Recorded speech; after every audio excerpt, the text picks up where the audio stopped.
Squishies! Welcome back to another vlog. This is Ducktales. Season 2, episode 16, I think? The Duck Knight returns. The Duck Knight returns. The Duck Knight returns. So this is a serious contender for best episode of the series so far. And when I say so far, I mean through the end of the second season. I don't think it quite makes it. I think there's a couple of other episodes that challenge it for that evaluation. But it is high up there. And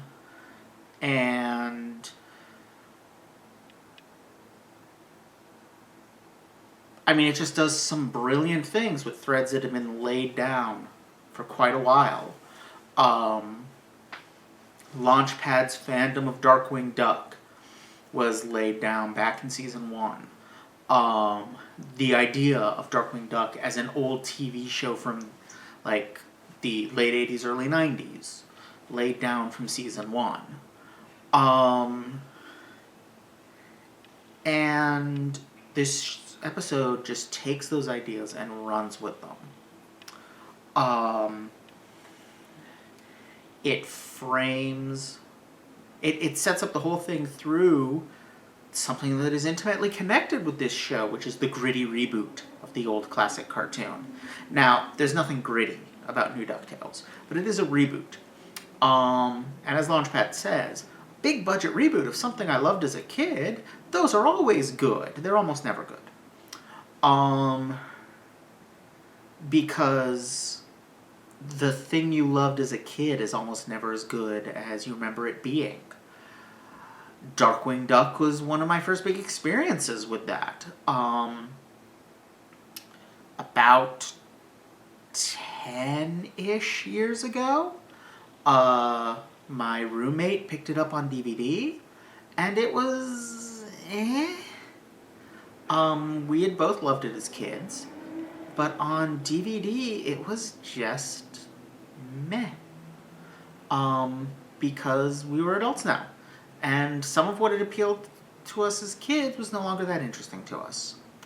And some flaws that we had glossed over or not recognized as kids were more apparent to us. DuckTales largely doesn't have that problem. There's a couple cartoons from back then that still hold up really strongly today. DuckTales is one, Batman the Animated Series, Pinky and the Brain, much of Animaniacs, though some of the segments are just...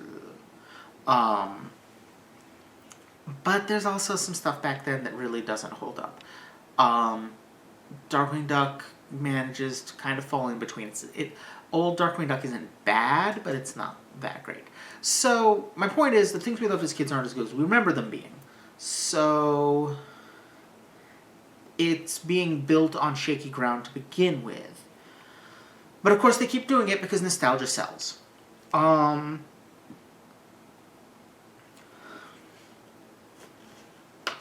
sometimes it goes to absurd levels.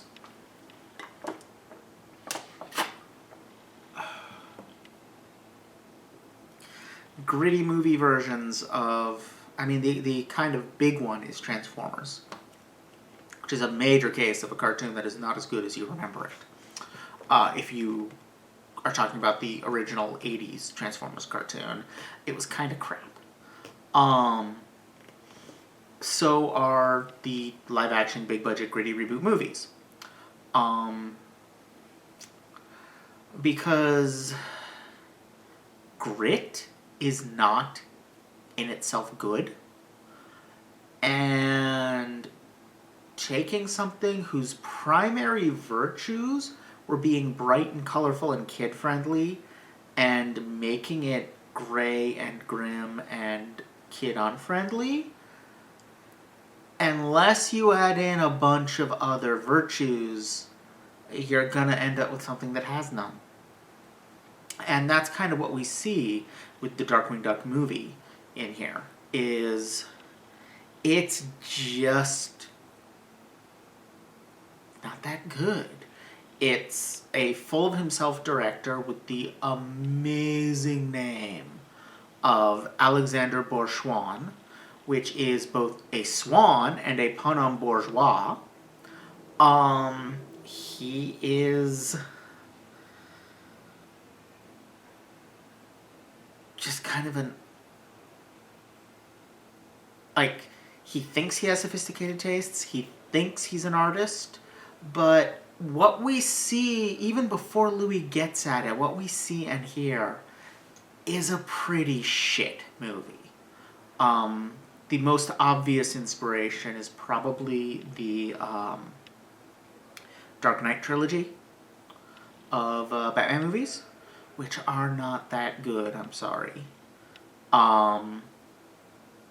Yes, what's his name did a very good job as the Joker, but the movies as a whole still aren't that good. So yeah, he's missed everything that made Darkwing Duck good and created something that isn't. Now, what the show does instead is similar to what the old Darkwing Duck did, which is let's take a cartoon character and put them in a superhero setting. And by cartoon character here, we mean like old school Looney Tunes cartoon character with, having a piano dropped on him and piano teeth. That kind of a thing. And there's a few different ways you can go with transporting that into another setting.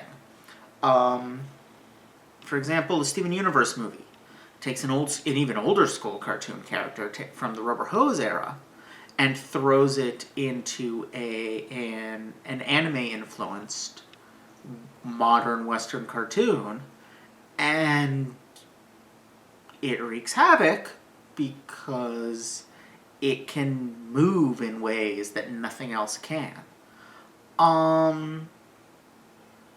Or you can do, something where the character is able, something like Into the Spider-Verse did with Spider-Pig, where he's able to drop anvils on people out of nowhere and pull big mallets out of nowhere and so forth, because he's a cartoon character and that's what cartoon characters do. Similar concept. What the old Darkwing Duck did, and what this new one seems to be going for as well, though, is something a little different. They don't have cartoon powers that they can inflict on other people, but stuff has cartoony effects on them. So if you drop the like, that is Darkwing Duck's superpower, is you can drop a piano or a safe or something like that on him, and instead of going splat, he responds like a cartoon character. So he can just keep going no matter how much damage you do to him. It all, has silly comedic visual effects on him, and then when the camera cuts away and cuts back, he's fine. It's actually a mechanic that I've seen in some role-playing games. We homebrewed it into Slayer's D20 back when I played that, as comedic damage, which functioned like that. And it worked exactly like that. As soon as no one was paying attention to you, you could erase your comedic damage off of your character sheet and be back to being normal. So it's a very interesting approach that not a lot of stuff does anymore, but it works really well for him. And it kind of ties into this thematic idea of you keep getting up and keep moving.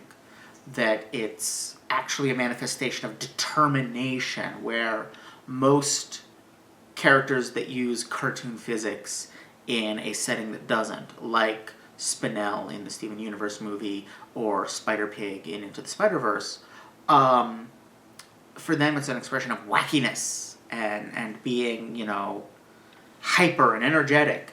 This is a little different. This is an expression of determination, which is cool.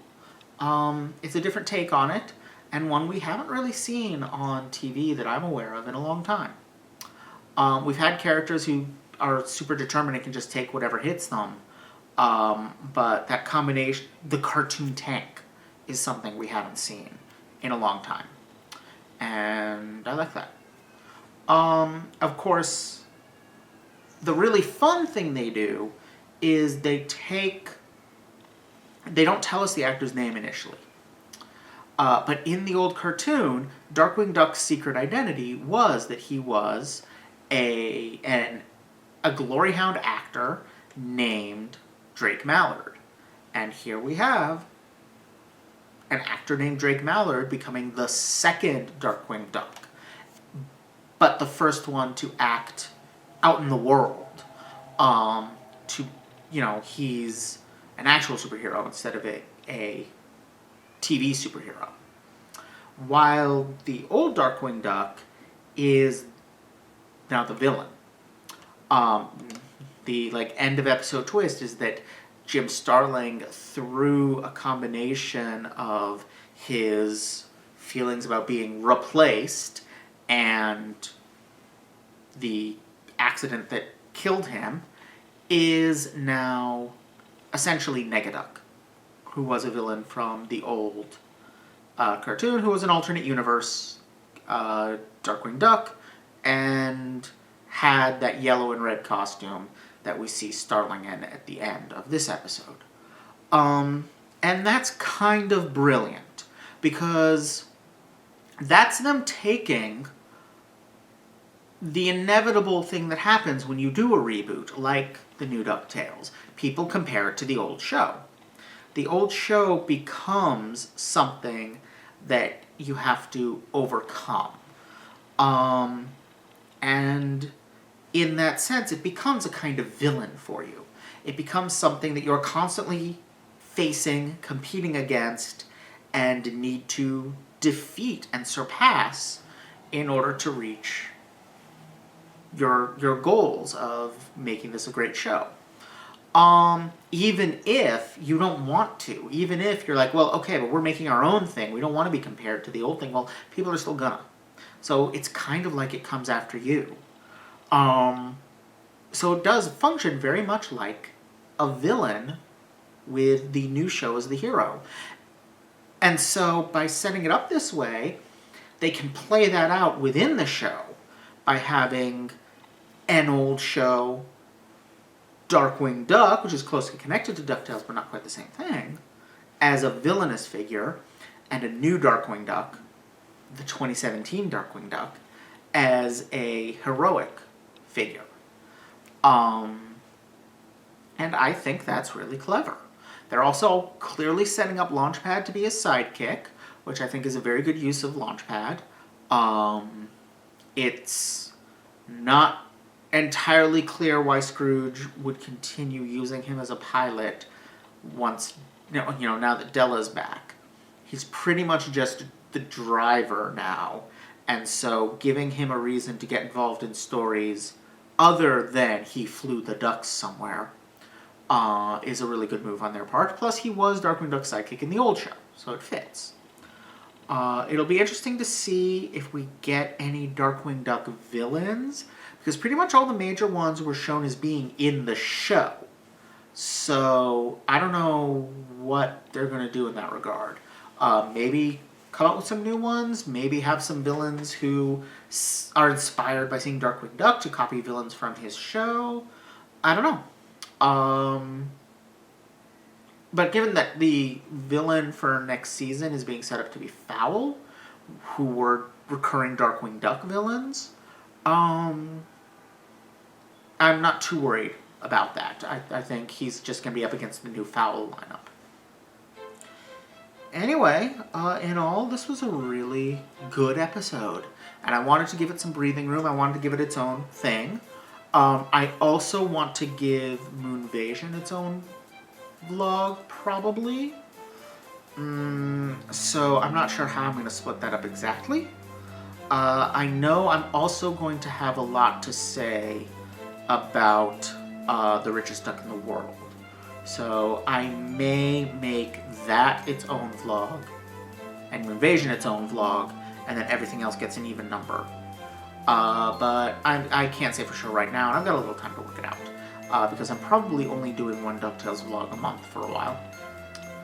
But yeah, I think that's about it. Thank you all for watching. Don't forget to like, comment, subscribe. Check out my Patreon for early access to vlogs, essays, let's plays, and more.